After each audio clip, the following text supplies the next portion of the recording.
and welcome to the Apex podcast. I'm Avery Martin. I'm Christian Schlomer. And we're going to be having this podcast to talk about some of the most pressing issues in motorsports and offer our very professional opinions. Yeah, and we're already off to a great start. We're off to a we, great we, start. we started this podcast actually already, but we just realized we did not hit record. Great job. Great job. Avery. Avery. But it's all right. It's okay. So, let's jump We should back into... We should start with what we left off with. Yeah, we were talking about... Ollie Bearman. Ollie Bearman. I feel like that's just the F1 news of the week. Yeah, ever since Saudi, Ollie Bearman What has a been fucking the talk of the Chad. town. What a fucking Chad. He started in Formula 2 for a weekend, just an 18-year-old. He's only 2 months older than me, which is crazy, and I'm a dumbass. And he was in Formula 2. He's younger than me. Yeah, that's crazy. Yeah, Wait, he's older than you? He is older than me by 2 months. Interesting. And yeah, he jumped into the car, and he did good. Has never practiced this car before. Never really done it in a race weekend in a Ferrari. Jumps in, damn near out qualifies Lewis Hamilton, and then what a fucking chat. What a fucking chat. And he jumps into the race, finishes 7th somehow. I think he held off, I think, Lewis Hamilton and Lando Norris. Like, he was able to keep the pace because Lewis Hamilton and Lando Norris were hunting him down at the end of that race. And I don't know. I just feel like... The question is where he goes next year. Yeah, that's the question. Because, only so many more people can have their appendixes out. Yeah. Does he obviously, Ferrari, if he's part of their system, so we were saying he could go to Haas. I don't and then know. the question is, who does he replace at Haas if he does go to Haas? I feel like it's going to be... Honestly, it could be either one, but I feel like if it's Hulkenberg, it's going to be Hulkenberg going to another team. Maybe Stake, because maybe... I can't believe it's called that. Because, yeah, I know, right? Oh, my God. Alfa Romeo. It's Alfa... I'm just going to call... I don't know. It's weird saying it's Stake. Because I feel like Hulkenberg's German, and I feel like Audi would want him to be, like, the cement So what if, person. he takes a year off? Well, I did read a thing that was like, he's the top contender for Audi. What if he takes 2025 off and comes back Audi in 2026? I feel like... I don't know. I feel like they would want to get him in the car just to, get suited with it. And then eventually... But aren't they coming in as an 11th team, though? No, Audi's taking over Stake. Okay. Yeah. No. This whole time. Andretti was supposed to come in as 11th, Yes. but that didn't happen. I think the fact that F1 doesn't let in other teams is a little ridiculous. It's so stupid. Their reasoning for not letting Andretti in was they'd benefit more from it than we would, which I think is a load of horse shit. Because because Andretti are an American team. Haas call themselves an American team, but they're not. Yeah, their their owner was in jail for fraud, which that's the funniest part of Haas. Yeah, their owner was in lives in America, comes from America, but their most memorable character is Gunther Steiner. Yeah, nothing else about that team is American, pretty much. They're not an American team. Andretti actually has American teams that they already have. Mario Andretti won a Formula One World Championship in 1980, and I think it was 80. It was around there, but I feel like they should be on the grid, and F1 not letting them is bollocks. But back to Ollie Bearman. I feel like he has to go to Haas, and I feel like who he would replace, I could see him replacing either of them, but I feel like if he replaces Hulkenberg, it's Hulkenberg going to another team. And if it's Madison, I feel like Madison will just retire. Because the thing about F1 is there's such a domino effect because there's so limited seats. So once we say, okay, so Hulkenberg goes to Stake / Audi, who does he replace? I feel like either one. But I feel like if... Because the thing about Zhou is he has the money behind him. But I feel like once Audi takes over, I don't feel like either Bottas or Zhou will stay for Audi. I feel like by then, both of them will be out of the sport. Because I feel like Audi... Out of the sport entirely? Out of the sport entirely. I feel like Bottas will retire. I feel like he's already on, the lower... He's going the Kimi route, I feel like. He had his time in the sun. Now he's kind of using Maybe he'll Alfa go to Romeo NASCAR. Hold up. Maybe. With his mullet? With his mullet? Oh, my God. No, but I feel like Zhou... I don't see any other team taking Joe. I don't see any other team taking him. If he gets booted from Stake, I don't see any other team taking him. Maybe like a Haas will take him, but even then, I don't feel like he's earned it. He hasn't done. He's just kind of there. I feel like. Yeah, he's not been impressive. He's not been like horrid, but he's not been just impressive. Been kind of there. I can just forget he's on the grid. And with Bottas, I feel like, he's got his wins. He had his time with Mercedes. At this point, like the only thing he's notable for so far this year is like the things he does off the track, like the nude calendar. The nude calendar. Christian will be buying the nude calendar. I will be buying the nude calendar. Yeah, it's gonna be right there in the dingy ass background. Yeah, that we're gonna improve on. Yeah, we're in a dingy room right now. We're in a dingy. We have a nice red. We're not curtain. in prison. We're not in prison. Trust me. Well, kinda. College. Anyways, but yeah, like you said, like with the domino effect of silly season, like I think it all started with Lewis Hamilton leaving because Mercedes, that was going like to Ferrari. Even the people that are like, oh, I expected that. Oh, let's be honest, you didn't fucking expect that. No, nobody expected that. You I didn't remember see that waking coming. up. I remember hearing the rumors the day before, and I was like, okay, bud, I don't see that happening. And then I woke up the next morning, and I checked Twitter, and I'm like, oh, it's actually happening. I just can't believe they kept it quiet for so long. Yeah, cause they were talking about it for a while. I know, like, how do you keep something like that that's so earth-shattering to the sport? How do you keep that from getting out in a sport where, like, gossip is everything? And I find it so funny that I watched Drive to Survive. I know, I watched all 10 episodes. And one of the episodes was really talking about whether Lewis Hamilton would re-sign with Mercedes. And they were like following it, and they were like talking about maybe Lewis Hamilton going to Ferrari, and then Total Wolff at the end of the episode when it was like, oh, Lewis Hamilton signing back with Mercedes, Total Wolff was like, I could not see Lewis in a red outfit.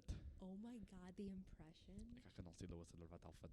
And then Lewis was like, yeah, Mercedes is my home for the rest of my career. That didn't happen. And then literally a few months later, it was like that episode was already out of date by the time it came out, because by the time the new season came out, he was already announced to Ferrari. That's just so funny. And then, so with him going, that leaves the question of obviously where does Carlos go? And I think him not being on the grid next year, but like someone like Esteban Ocon being on the grid would be like a travesty. And I'm not a fan of Esteban. I'm sorry. What did Esteban Ocon do to you?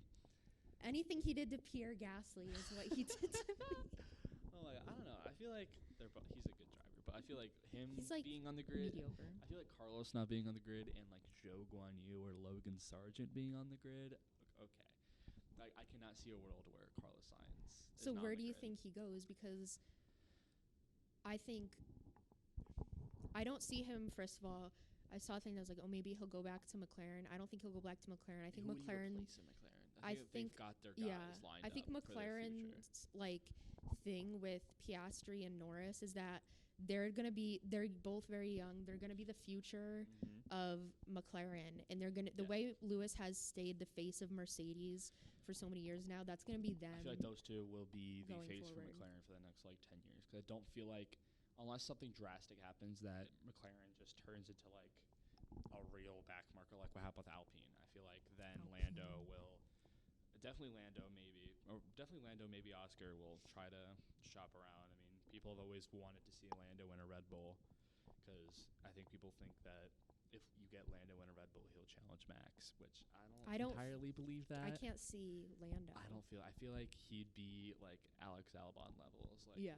And Alex Albon's a good driver. I rate him pretty highly, but I feel like you put anybody in that Red Bull, in Max Verstappen will destroy them. The other thing that I, kind of wanted to, and this goes into the whole like domino effect, is first of all, naming your team Cash App, I'd like to get out of the way, is kind of stupid. I like the acronym VCARB. VCARB. I feel like I'm just gonna call them the VCARB. I'm not gonna call them Cash App team orders. Oh man, that was an. I like Yuki, so I was actually a little bit upset by how he like. The thing to me is that I feel like Yuki, you're fighting for like 14th. This is not a position you need to lay yourself on the line Like, for. I get Like, if it was shut for up. a podium. I get if it was for, like, not even podium, like points. Like, if it was 8th and 9th, I get it. But it was 12th and 13th, I think. It was around And there. he was like It doesn't matter. I would just want to know what happened in the briefing room after. I think I even saw Daniel Ricciardo in his post-race interview. He was shitting on Yuki. He was like, it's really immature of him to do that. Because, like, after on the cooldown lap, Yuki just dive bombed him. And then just, like, was being, like, dangerous. Like, showing Ricciardo, like, I didn't like that. I had to give up my spot. And I'm just like, that's Formula One for you. And like, also, it's, like, literally you don't get points. Exactly. It's literally, like, 13th or something. 13th place. You don't need to have, like, a fit over it. Exactly. Like, I don't know. I feel like, and even we saw in Saudi, like, I feel like Yuki definitely got the best of Daniel in that race, and people are already saying, like, Daniel needs to step it up. Like, he's like, is he washed? Is he like shit? I'm like, it's one race that he wasn't good. Like at Bahrain, obviously, the whole thing was Ricciardo was faster than Yuki, and they wanted to let Ricciardo by because Yuki couldn't pass Magnussen. And I think Ricciardo ended up passing Magnussen, who was in front, or one of the Haas's. I don't remember. But I feel like Australia this weekend, I feel like Ricciardo's going to get the best of Yuki. I don't know. I think because it's his home race, he's going to want to perform. I think not only that, but I think that, like, behind the scenes, they've probably given Yuki a talk of, like, you're kind of going a bit mental here, bro. Like, just cool it off for the week. Yeah, because I definitely feel like Yuki's feeling the pressure right now because everyone's always, he hears, obviously they hear the rumors too. And they hear that, you know, the reason why Ricciardo's in that seat is so they can see if he can go back to Red Bull and replace Sergio. And Yuki's probably thinking, well, I've been here since 2021. This is my 4th year here. Why aren't I being considered? That's crazy. 4th year, I do not feel like he should be in F1 for that long. Like, usually with, like, he's not like the kind of thing where he's like fucking Nikita Mazepin. Yeah. But I don't know if when there's other better drivers available, especially younger drivers, like in the Red Bull Academy, like Liam Lawson. Yeah, like when there's other drivers available that have shown themselves, not even like Ollie Bearman, but like just other people, then like I feel like maybe it's time that like this year be the make or break for you. Yeah, because he's like usually with that sister team, Alpha Tauri, used to be Toro Rosso. They usually keep a driver for like a season max and to see how they perform, and then they get rid of them for like 2 new guys. I mean, you saw it with so many, I think, talented drivers. And I think the reason why he hasn't faced that like cutthroatness of Red Bull is because he has the backing of Honda behind him. Like, and we've seen so many drivers get into Toro Rosso, and they're actually good drivers, and then they get sacked so fast because they didn't get to the level of performance that they expected of them. Like name a few, like Sebastian Buemi, Brendan Hartley, so many of these guys. And Yuki, his first season, he was awful. Like he was crashing the car every week, and they still gave him time because they're like, oh, Yuki needs to mature. Like, we'll give him time. It's been 4 years. Yeah. Like, when are we gonna see? And he's still having meltdowns on the radio. And the thing about that is, it's like I feel like the first 2 years, like it was like kind of funny, and now it's kind of gotten somewhere. It's like, okay, Yuki, like, calm down, bro. Calm down. Like, this is a team sport. At the end of the day, you want to beat your teammate, but and you're at the not end of the day, trying to get you're first racing place for here. a team. Like, you need to be cognizant of what your team can do. Like, I know it's probably frustrating, but he has to like understand this is a team sport. You're racing for a team principle, sponsors, everything. They want to see the max performance and get out of the car. Like the results. Okay, the good one. They want to see the best result they can get, and you have to do what you have to do in the race to get that result. Yeah. And I think he's only thinking about himself. Like, he wants to prove to himself, but he wasn't getting the job done at Bahrain, so they let Ricciardo through, which is normal, and it's not Ricciardo's fault. They told him to pass him. And I don't know. I just feel like it's going to be an interesting storyline to follow throughout the season, whether this continues. I feel like they're going to crash at one point together. I feel like they're going to come together. I think that will be like the culminating thing. And I think that, like I said, the only reason that Yuki has been given so many chances is because of Honda. Yeah, definitely. Because his Japanese background, and they like when it gets to the Japanese Grand Prix, everyone's always surrounding Yuki. Everyone's oh my god, it's his home race. It's good publicity for him, and I feel like if there was any other driver in there, like if say it was Danny Kvyat or something, or just another. What even happened to him? Like Max stole his family and Max he stole dipped? his family, stole his car, and he dipped. Holy Honestly, shit. fun fact: he's racing in the NASCAR race at COTA at Circuit of the Americas this weekend. Is he? Good job. Is he in NASCAR? He races this is his first start in 2 years, but yeah, he's racing one of the lower ranks in NASCAR this weekend, and from the time that I've seen him race in NASCAR, he was pretty good. He was bumping people out of the way. He really took the bump and run in NASCAR to the extreme. The other thing I want to talk about is the ever pressing question of Logan Sargent's existence in F1, because I think I have a complex where I think I've grown more fond of him. Mm-hmm. So I know he's ass, but at the same time, it's I feel bad for him. Mm-hmm.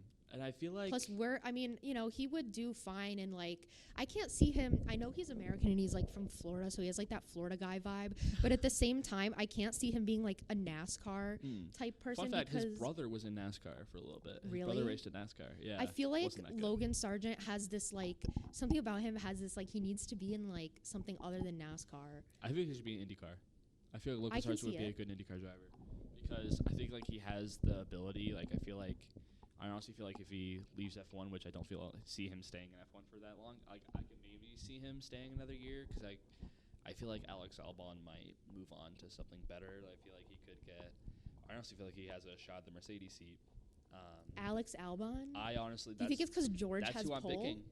Maybe, but I feel like Alex Albon has proved in the Williams that he has what it takes. He's gotten a lot of points finishes last season. I mean, I could see it. It's not totally surprising, but I just feel like he wasn't the first name that came to mind. I don't know what the first was. To be fair, that's my favorite driver is Alex Albon. So I kind of would like to see him in a Mercedes, but I can honestly see it. But I feel like if Logan Sargent stays in F1, then he's only going to be here for another year or two, because you're going to have drivers like Kimi Antonelli coming up and other Williams developmental drivers coming up, and they're not going to waste that seeing Logan Sargent if he's not getting the job done.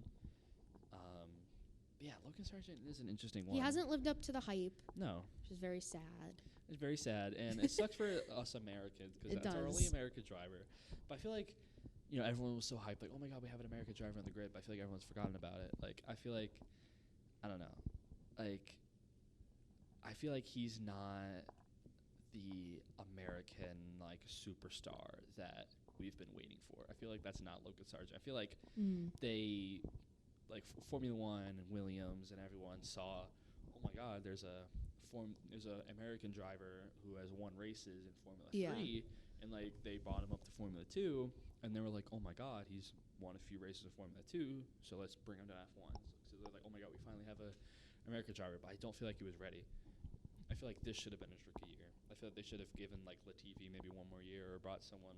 Not Goat Tiffy. I don't know. Latifi wasn't as bad as I think people made him out to be. He's not even the thing about Latifi that's funny is you could tell by the end he was just done with the whole thing. Nah, he's in school I think he's now. Doing good now. I think he's that's doing good nice. He's gonna be a businessman. Yeah, but I feel like Logan Sargent, I feel like now he has to show something, and honestly, he kind of was. Saudi, he was in that DRS train right behind Kevin Magnussen that entire race. He was right behind Alex Albon, so he wasn't so far off the pace, and I feel like he just has to string some good finishes together. I feel like he has to beat Alex Albon in qualifying, because I don't think he's ever beat Alex Albon in a qualifying session. And that's the thing that if he can improve on that, then maybe it will change a little bit of his outlook. But right now, with Alex just kind of sort of dominating him every week, it's I don't foresee that continuing to be something that Williams want to bet on. Yeah,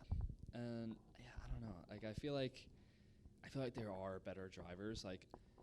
Everyone's saying Kimi Antonelli is gonna. And what is he 5? How old is he? He's 17 years old. Are you for real? He just came from Formula 4. Yeah, he's 17. And everyone's making him out to be the next Max Verstappen. People are literally people think he can get in the if you name your kid after Kimi. I think his actual name is Andrea Kimi Antonelli, but people just call him Kimi What Antonelli. A guy. I know. But I don't know. People are putting him in the Mercedes seat. People think he can take over for Well, he's Mercedes. Italian, right?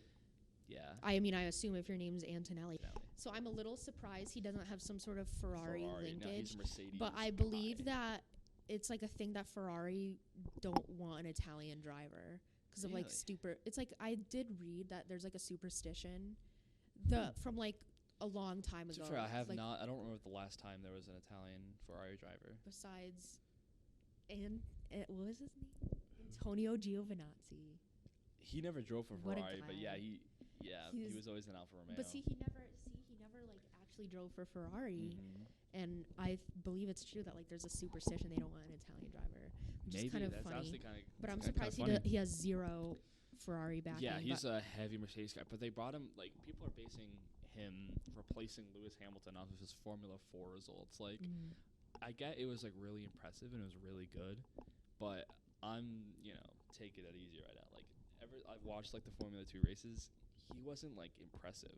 Yeah. Like, he was doing good, but his teammates Ollie Bearman destroyed him in like qualifying, at least in the races that he was in. Like, I feel like they were like Ollie Bearman had the better of him, and I feel like he needs time to develop. And I don't feel like next season he should be thrown into Mercedes, or I don't even think he should be thrown into the Williams. I think throwing him into like Mercedes is like throwing him into the deep end. Literally, and I don't even think throwing him in Williams isn't throwing him into the deep end, because I don't feel like he's ready for that. I feel like he needs if he goes out and wins the Formula 2 championship this year, then sure, give him a try.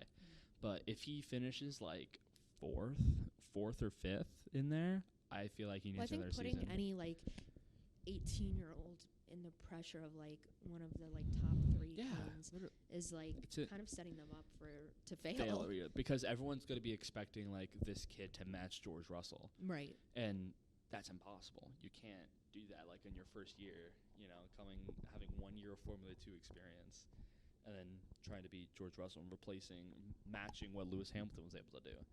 And I just feel like he needs another year to develop. That's why I feel like Logan Sargent, if he proves that he can stay, then I feel like if he proves that he can match Alex Albon, then he should be able to stay. But if he can't, then maybe you put in like a Frederick Vesti, who's like another Mercedes junior. Completely forgot like he existed. Frederick Vesti, yeah. I think we all forgot, but I don't know where he's racing. I think he's racing sports cars or something. I don't remember where he is this season. But he's a good driver. I mean, he was competing with Teo Pourchaire for the F2 championship. I want to see Teo. Maybe. Yeah, I think everyone forgot about him but already, too. I don't even know where. I could see him in, like, Alpine. I know he's, like, technically an Alfa Romeo. He's a Stake Junior now, I guess. Stake Junior. But I don't see him going there. I see him going to Alpine just because of, like, the French connection. But I think, like, people are, like, looking at Alpine like, ooh, shit. Like, they're kind of ass. Yeah, exactly. I don't know. Like, yeah, I think everyone forgot about Teo Pourchaire because he honestly didn't dominate F2 last year. He barely won the title because Frederick Vesti had a lot of bad luck. And I don't feel like he has what it takes to be in Formula 1 because he was already in F2 for like 3 years. Then he finally won the championship. And now he's like, I don't know. I don't see it. But yeah, silly season in F1 is going to be very interesting, to say the least. Before we wrap up, is there something you want to talk about on your computer screen? Well, before we went on air, we talked about Colton Herta. He's because we have an IndyCar race coming up this weekend. But it's really weird. I'm excited. I watched my first. Watch your first IndyCar race the other week. I'm telling you. I thought it was really fun. I didn't get to watch all of it, but I definitely and that was one of the try to this weekend. That was one of the snoozers. And actually, this weekend it was a snooze fest. Oh. Compared to the other IndyCar races that I've watched, that was one of the snoozers because you don't really see that dominant like the slowest motion one. We're not talking about that. No. Jesus Christ. But this weekend, IndyCar is racing at the Thermal Club in California. Thermal Club, which is basically a club for like a enclosed club for like rich people. And tickets, does this count? Like a few hundred. It's a non-points event. It's an exhibition race. Okay. So they're calling it the $1 Million Challenge apparently, which, I think they're kind of misleading that because the winner is not going to get $1 million. But that's like the purse, and that's like what they're promoting is that $1 Million Challenge. So it's an exhibition race. I don't know the exact format, but everyone watching, and you watch IndyCar. I'm excited. IndyCar is where it's at. There's definitely more competition than F1. Definitely. And F1, I feel like, can learn some stuff from IndyCar. Yeah, honestly, because, like, I think a lot of it has to do with it's spec cars, it's spec machinery. So you have that closeness, but even at the end of the day, it's the driver that puts it up there. So you see the best drivers rise to the top. That's why the reason why the same drivers always are competing up front is because they are the best, not because their car is the best. And wait till we get to the Indy 500. Oh my God, that is like the greatest event. Maybe we'll cover it live. We are not flying to Indianapolis. The college is not going to cover that. No. I wish though. Indy 500 qualifying though is the most sketchy thing you could ever do. Why? You are literally on edge at 240 miles an hour going into these corners, and at any moment you could if you put a wheel wrong at all, you're spinning and you're hitting the wall so hard. It's incredible to watch, and people get there's 33 entries that get into the Indy 500, and usually more cars enter than there could be cars. So during qualifying, they're racing to get into the race, and no one's safe. So let's just say Colson Herta, if he is slow, if he has a really slow car, he qualifies last, he's not racing in the Indy 500. So it's honestly really exciting that nobody's locked in. Haas and Alpine would be fucked. They would not be able to race because I think this year they're looking at 35 cars entering. So 2 cars, they're going to go through practice. They're going to go through all the qualifying, and they're going to try go all this way, and then not be able to race. It's El Bozo, literally El Bozo. But also this weekend, NASCAR is racing at Circuit of the Americas, an F1 track. You know, people always think NASCAR is just a bunch of left turns and rednecks going in circles, but no, they race on an F1 track, and it's always fun to watch because usually going into the first corner, they're 7 wide, and they just go into that first corner. They all wreck each other. It's a shit show. But in the race last year, Kimi Räikkönen was in the race, and Jenson Button. What a guy! And he was not doing bad. He was bumping people out of the way. He was doing good.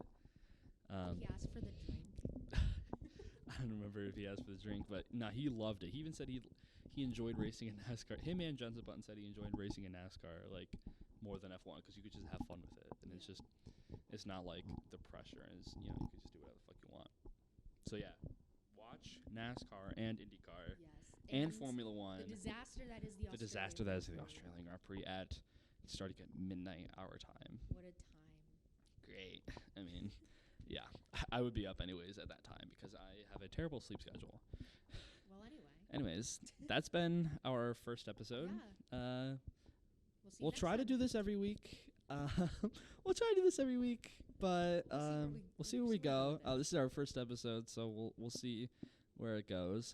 Follow us on Instagram. Yeah, follow us on Instagram. We'll post this _Apex_podcast. There she goes. She's got it. Are we gonna post this on YouTube? Yeah. We'll think about it. Yeah, we'll post it on YouTube. It'll be on Spotify, so you guys will see it. Stay tuned. This is the start of something. Bye. Bye.